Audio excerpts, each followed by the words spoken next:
जन श्रोते हो. दर्शन साक्षात्कार तत्वज्ञान पाद आत्मोपनिषद पान 218 219 वर 9 क्रमांकाची काव्य रचना आहे ती आपणाला वाचून दाखवत आहे. तिथे एवढं आणि एवढंच म्हटलेलं आहे की उन्मनी भावामध्ये जो असतो त्याची जसं मनात उन्मन होतं तसंच त्याचं जी बुद्धी असते त्याचंही रूपांतर उच्च भावात म्हणजे प्रज्ञेत होतं. म्हणजे उन्मन आणि उत्प्रज्ञ भाव म्हणजे मन उन्नत झालं आणि बुद्धी प्रज्ञेमध्ये उन्नत झाली तर उन्मन उत्प्रज्ञ भाव झाला की अशा माणसाला असं दिसतं जाणवतं की आपलं जे काय रंग रूप गंध आहे, आपलं अस्तित्व आहे, गुण आकार आहे, नाव आहे, ते संपूर्णपणे असून नसल्यासारखं आहे. आपण केवळ आणि केवळ आत्मप्रभा म्हणून या जगात सर्वत्र भरून राहिलेलो आहोत आणि आत्म्याची प्रभा म्हणून आपण धुळीच्या कणापासून आकाशापर्यंत सर्वत्र विश्वात भरून राहिलेलो आहोत. तेव्हा मनाचे उन्मन आणि बुद्धीचे प्रज्ञेत रूपांतर झाले म्हणजेच उन्मन उत्प्रज्ञ भावामध्ये जर रूपांतर झाले तर अशा माणसाला आपला देह जाणवत नाही, आपलं मन जाणवत नाही. त्याला केवळ आणि केवळ आपलं अस्तित्व संपूर्ण विश्वात अगदी धुळीच्या कणापासून आकाशापर्यंत कसं भरलेलं आहे, व्यापलेलं आहे याची उच्च प्रतीची जाणीव होते आणि अशा उच्च प्रतीच्या जाणीवेतूनच तो उत्स्फूर्तपणे उद्गारतो, अनामिक अचिंत्य मी आदि कारण से अनामिक. म्हणजे मला काही नावच नाही, अचिंत्य. मी जो कोण आता बोलतोय तो कोणाच्याही चिंतना पलीकडचा आहे असा आम्ही आदि कारण आहे. संपूर्ण विश्व निर्मितीचं मूळ कारण आदि कारण मीच आहे. इतकं असून मला नाव नाही आणि मी कोणाच्याही चिंतनाचा विषय होऊ शकत नाही. म्हणजे ब्रह्माला नाव नसतं आणि ब्रह्म कोणाच्याही चिंतनाचा विषय होऊ शकत नाही. परंतु ब्रह्मच सर्वांना जन्माला घालतं आणि हे जे ब्रह्म सर्वांना जन्माला घालतो त्या ब्रह्माच्या सर्वांना जन्म घालण्याच्या या गुणाला विश्वंभर आदियोग म्हणतात. आदियोग म्हणजे सुरुवातीपासून असा काही योग जुळून येतो की त्या योगे संपूर्ण विश्व निर्माण होतं आणि विश्व ज्या योगाने निर्माण झालं तो योग दिसला नाही तरी तो योग विश्वामध्ये भरून असतो. नव्हे तो आदि योग म्हणजे मूळचा योग आहे म्हणूनच विश्व निर्माण झालं आहे.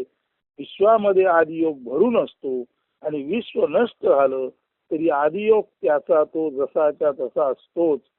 म्हणून क्रिएटरने क्रिएशन केलं आणि त्या क्रिएशन मध्येच क्रिएटर लपून राहिला.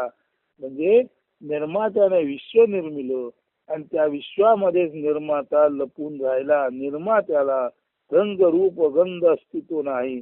तो गुणातीत देहातीत कालातीत आहे. तो सर्वाच्या अतीत आहे. परंतु सर्वाच्या अतीत असलेला परंतु मुळापासून असलेला असा हा आदि पुरुष आदि योग त्यानेच हे विश्व निर्माण केले. तो विश्वामध्ये लपून राहिला. विश्व जोपर्यंत आहे तोपर्यंत तो विश्वामध्ये आहे आणि विश्व गेल्यानंतर सुद्धा त्याचा तो स्वतंत्रपणे असणारच आहे. म्हणून हा आदियोग आदि कारण असलेला जो कोण निर्माता आहे तो जन्माला आलेला नाही, तो मेलेला नाही. फक्त त्याच्याद्वारे विश्व जन्माला आलं आणि विश्व जन्माला आणल्यानंतर विश्वातच तो लपून राहिला. जसा देहाच्या आत आत्मा लपलेला असतो असा. परंतु देहाला नाव असलं तरी आत्म्याला नाव नसतं. अशा अर्थाने हा जो निर्माता आहे तो अनामिक आहे, त्याला नाव नाही. तो अचिंत्य आहे. तो कोणाच्याही चिंतनाच्या पकडीमध्ये येऊ शकत नाही. फक्त त्याला थोड्याफार प्रमाणात ज्ञानी माणूस जाणीवेच्या पातळीवर ओळखू शकतो, थोड्याफार प्रमाणात. पण मी ओळखले असं म्हणताच तो नाहीसा होतो. म्हणून असा हा त्याने विश्व निर्माण केलं असा हा आदियोगी मूळ पुरुष आदि कारण विश्व निर्माण करून विश्वात तो लपून राहिला. त्याला तो विधेयी आहे आणि अशा ह्या विधेयी असणाऱ्यानेच हे संपूर्ण चराचर जगत निर्माण केलेलं आहे. चराचर जगतामध्ये विधेयीपणे अचर म्हणजे न हलणारा म्हणून, अचलधर म्हणून जो स्थिर असतो त्यालाच अचलधर ब्रह्म म्हणतात. ब्रह्माला रंगरूप नसतं, परंतु ब्रह्मनिर्मित चराचर सृष्टीला रंगरूप गुण आकार असतो. तर रंगरूप गुण आकार यांच्या आत जो लपलेला आहे तो निर्गुण निराकार आहे. आणि निर्गुण निराकाराला नाव नसतं. निर्गुण निराकार कुणाच्याही चिंतनाच्या कक्षेमध्ये पकडीमध्ये येऊ शकत नाही. अशा अर्थी निर्गुण निराकार बोलायला लागलं तर ते म्हणतंय अनामिक अचिंत्य मी आदि कारण असे. मी नावरहित कुणाच्याही चिंतनाच्या पलीकडे असणार आदि कारण आहे. आणि असा हा आदि कारण विश्वंभर योग आहे, किंवा असा हा विश्वंभर आदि योग आहे. तो बोलू लागला तर काय बोलेल, कसं बोलेल ते पहा, नीट ऐका.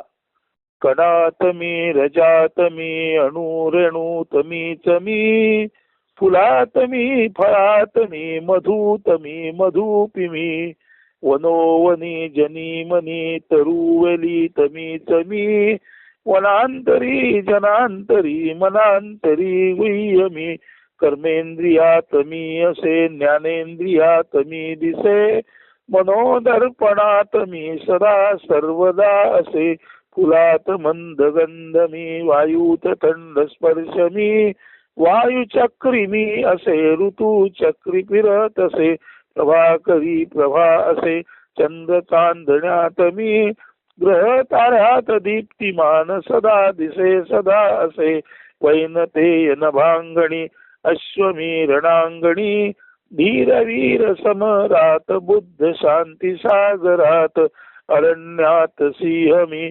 सिंहनादी घोष मी, महाकाय डौलदार गजराज वनात मी, गिरी शिखरी शिखस्त उंच दूर मी असे, खोल खोल अंतरात दरीत निर्जर असे, नदीतल्या जलात मी व्याप्त सागरात मी, शांत शांत नित्य मी विश्वदेव स्वस्थ मी, नरातली ऐट मी नारी विभ्रमात मी, पौरुषी पुरुष मी नारी दाक्षिण्यात मी, ज्ञानार्जनी व्रतस्थ मी आतिथ्यात गृहस्थ मी, संसारी विमुक्त मी नित्य साक्षी अलिप्त मी, निर्मिती स्थिती लयात मग्न दंग सदा असे, तत्वरूपे ब्रह्मा विष्णू महेशादी मी असे, संन्यासांचा संन्यासी दत्त दिगंबर असे, देवांचा देव मी तोची महादेव असे, सर्व गुण सर्वाकार सदा सर्वदा असे, निर्गुण निराकार परी आदि देव मी असे, सर्वनामी सर्व ध्यानी भजनात मी असे, नवविधा भक्ती रूपी आत्मदेव मी असे, असो नसो खचितची नित्य निरंतर असे, अनामिक अचिंत्य मी आदि कारण असे. तर हे जे आदि कारण आहे, जे सर्वांमध्ये केंद्र म्हणून व्यापून राहिलेले आहे, त्याला नाव नाही, त्याला गुण नाही, आकार नाही, असे हे निर्गुण निराकार अव्यक्तच आत्मतत्व म्हणून सर्वांचं सार सर्वस्व किंवा सर्व गोष्टींचा अर्क म्हणून आहे. आणि ते सार सर्वस्व ब्रह्म जर बोलायला लागेल तर ते म्हणेल सर्वांमध्ये मीच आहे, सर्वांमध्ये मी असून सर्वांचा आकार, सर्वांचे गुण, सर्वांचा भाव याने मी बांधील नाही, याने मी बंदिस्त नाही. मी गुणातीत देहातीत भावातीत असून सुद्धा माझ्यातूनच हे गुणयुक्त भावयुक्त देहयुक्त संपूर्ण चराचर निर्माण झालेले आहे. आणि असा चराचरात मी असल्यामुळे मी नाही अशी जागा कुठे तुम्हाला सापडणारच नाही. जिथे जिथे जे जे आहे त्याच्या त्याच्या अंतरंगात मीच व्यापून राहिलेला आहे. देह पडला तरी सुद्धा देहाच्या आतील जो मी आहे तो मुक्त होतो आणि आकाशामध्ये आकाश म्हणून विरजित होतो, विसर्जित होतो. म्हणून आत्मा आणि परमात्मा, देहात जो आत्मा तो बाहेर परमात्मा, परंतु आत्मा परमात्मा त्याच्यातून संपूर्ण जग निर्माण झालं तरी आत्मा परमात्मा दिसत नाही. कारण तो इतका अतिव्याप्त आहे की देहगुण आणि भावाने मर्यादित झालेल्या कोणाही माणसाच्या कक्षेत तो कधी येणं शक्य नाही. फक्त आणि फक्त त्याचं वर्णन अमर्यादित असीम, म्हणजे नकारातच त्याचं वर्णन करता येतो. त्याला मर्यादा सांगाय गेलं तर तो अमर्यादित आहे, त्याला मर्यादा नाही. त्याच्या सीमा सांगायला गेलं तर तो असीम आहे, त्याला सीमा नाहीत. त्याचं नाव सांगायला गेलं तर तो अनाम आहे. रूप सांगायला गेलं तर तो अरूप आहे. भाव सांगायला गेलं तर तो निर्भाव आहे. अशा अर्थी निर्गुण निराकार अव्यक्त जे परब्रह्म आहे तेच सर्व जगामध्ये व्यापून उरलेलं आहे आणि ते सर्व जगाच्या आत लपलेलं असल्यामुळे अव्यक्त हे अव्यक्तच आहे, पण आत लपून ते बाहेर चराचरामध्ये म्हणजे या विश्वामध्ये व्यक्त झालेलं आहे. म्हणून ते अव्यक्तच म्हणतो. असो नसो नाव काही, मला काही नाव असो किंवा नसो, अचिंत्य मी आदी कारण असे. मला नाव असो किंवा नसो, मी कोणाच्याही चिंतनाच्या पलीकडे सर्व विश्वाच्या मुळाशी असलेलं, लोकांना न दिसणार आदी कारण आहे. आणि हे आदी कारण दृश्य मूल दृश्य, म्हणजे दृश्याचं मूळ जसं अदृश्य असतं किंवा वृक्षाचं मूळ जसं लपलेपणे अदृश्यपणे जमिनीत असतं, तसं आपलं मूळ आपणाला दिसणार नाही. सर्व दृश्याचं मूळ अदृश्य असतं, सर्व व्यक्त जगाचं मूळ अव्यक्ततेत असतं. हेच यातून सांगायचं आहे. तेव्हा आपण असे आहोत याचा बोध आपण या चिंतनाद्वारे घेऊ शकलात तर खऱ्या अर्थाने आपलं मन उन्मन होईल आणि आपली बुद्धी प्रज्ञेत पालटेल आणि त्यामुळे आपण उन्मन उत्प्रज्ञ भावाला प्राप्त व्हाल. आणि असा उन्मन उत्प्रज्ञ भावाला जो प्राप्त झाला तो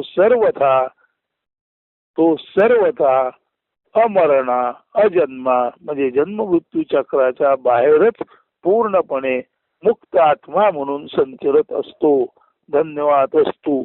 शुभ दिन सुप्रभात.